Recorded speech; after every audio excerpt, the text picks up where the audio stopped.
Good morning मैत्रिणी, Vijaya's recipe आणि गार्डनिंगमध्ये तुमचं हार्दिक स्वागत। आज आपण बनवणार आहे कारल्याची झटपट अशी भाजी। मी कारले 3 ते 4 कारले स्वच्छ धुवून कापून घेतलेले, असे पतले असे बारीकसे काप करून घ्यायचे।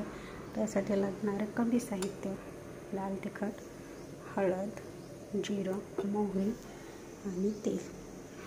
कारल्याच्या सुक्या भाजीसाठी ते 2 उकळे तेल घेतलं, त्यामध्ये मोहरी टाकली। मोहरी तडतडल्यानंतर त्यामध्ये जिरे टाकले।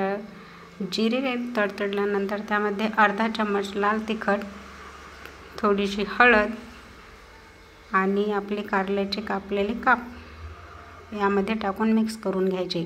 5-10 मिनिटं चांगलं होऊ द्यायचे। त्यानंतर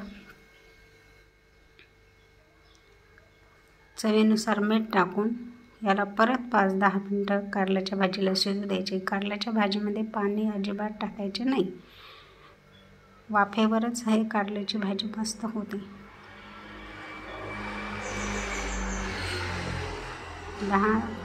झटपट अशी 10 मिनिटात सुकी कारल्याची भाजी तयार।